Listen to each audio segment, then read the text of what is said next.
تفسیر کے مطابق یہاں الاستفہام کے لیے نہیں بلکہ بمعنی قد ہے، یعنی ضرور انسان پر ایک ایسا وقت گزرا ہے جبکہ یہ قابل ذکر چیز نہ تھا، یعنی اس کا کوئی وجود ہی نہ تھا، اس کا نام و نشان تک نہ تھا۔ جب وہ پیدا ہوا اس کو ایک اچھا سا نام دیا گیا جس سے اس کو لوگ پکارتے ہیں اور وہ جانا جاتا ہے، پھر اپنے نیک و عمل کی وجہ سے بھی اس کی پہچان ہوتی ہے اور بد کی وجہ سے بھی۔ یہاں مطلق زمانہ طویل یا مختصر یعنی جود عالم کی ابتدا سے لے کر انتہا تک کے عرصہ کو دہر کہتے ہیں۔ ان الفاظ کے مفہوم سمجھنے کے لیے بہت وقت درکار ہے، میں صرف اور صرف آپ کے دل میں شوق بیدار کرنے کے لیے مختصر بیان کرتی ہوں۔ تو الفاظ کا مفہوم سمجھ لینے کے بعد اب آیت کا معنی سمجھیے۔ ارشاد ہے کہ دنیا کی لمبی عمر میں ایک وقت ہر شخص پر ایسا گزرتا ہے جبکہ وہ کوئی قابل ذکر چیز نہیں ہوتا۔ پیدا ہونے سے پہلے تو یہ ویسے ہی معدوم تھا، اس کے ذکر کا سوال ہی پیدا نہیں ہوتا۔ جب رحم مادر میں اس نے قرار پکڑا تب بھی کسی کو کیا خبر تھی کہ اس صدف میں کس نوعیت، کس آب و تاب اور کس قدر و قیمت کا موتی پرورش پا رہا ہے۔ جب وہ پیدا ہوا تو کمزور سا بچہ، نہ چل سکے نہ بول سکے۔ بہرحال ہر شخص پر کوئی نہ کوئی ایسا دور ضرور گزر چکا ہے جبکہ یہ کوئی قابل ذکر چیز نہ تھا۔ آج اگر وہ شہریار یا تاجدار بن گیا ہے، آج اگر وہ لشکر جرار کا سپہ سالار بن گیا ہے، آج اگر وہ دولت اور ثروت کے انبار لگانے کے قابل ہو گیا ہے اور اس کے قدموں میں لگے ہوئے ہیں، تو اس کو مغرور ہو کر اپنے پروردگار کو فراموش نہیں کر دینا چاہیے بلکہ ہر لحظہ اپنی اصلیت پر نگاہ رکھنی چاہیے۔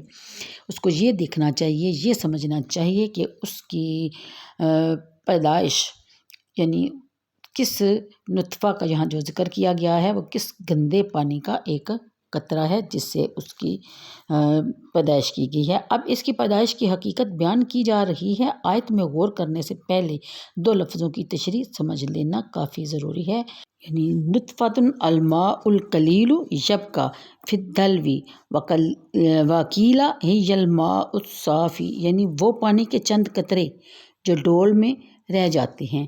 صاف نتھرے ہوئے پانی کو بھی نطفہ کہتے ہیں۔ مرد کے مادہ منویہ پر بھی اس کا اطلاق ہوتا ہے اور یہاں یہ معنی مراد ہے۔ شاہ جو یہ جمع ہے، اس کا واحد مشیجن ہے، جیسے یتیم کی جمع اجتام۔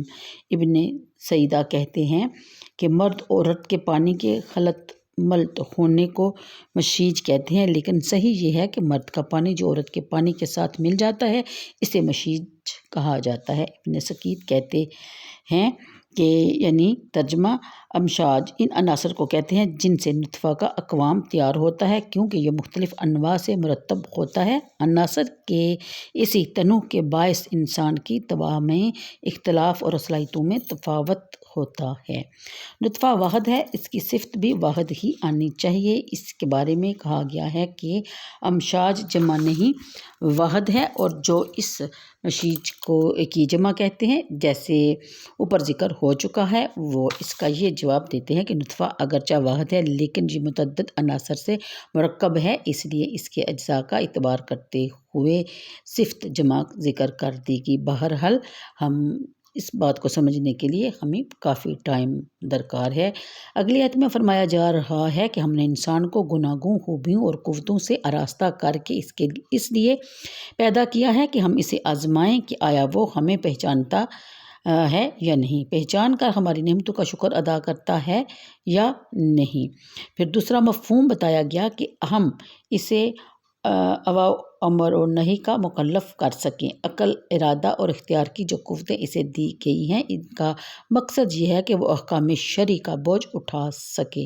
اگلی آیت اس لیے ہم نے اسے مشاہدہ اور فہم کی قوتیں بخشی ہیں، سمعان صرف سننے والا نہیں بلکہ دعوت حق کو سننے والا، بصیرن صرف دیکھنے والا نہیں بلکہ نور حق کو دیکھنے والا۔ ہم نے اپنے فضل و کرم سے اس کو یہ صلاحیتیں عطا فرمائی ہیں، اب اس کی مرضی ہے کہ وہ ان سے کام لیتا ہے یا انہیں بیکار چھوڑ دیتا ہے۔ اگلی آیت، ہم نے اپنے انبیاء کے ذریعے اپنی کتابوں کے ذریعے اسے بتا دیا یہ سیدھی راہ ہے اور یہ ٹیڑھی راہ ہے، یہ ہدایت ہے، یہ گمراہی ہے۔ اب اس کی اپنی مرضی کہ وہ کون سی راہ اختیار کرتا ہے، نیک یعنی سیدھی راہ اختیار کرتا ہے تو جنت میں جگہ ملے گی، اگر خدا نخواستہ وہ بھٹک گیا اور گمراہی کی طرف چل پڑا تو جہنم ہی اس کا ٹھکانہ ہوگی۔ تو آج کے لیے اتنا ہی، اجازت چاہتی ہوں، اللہ حافظ۔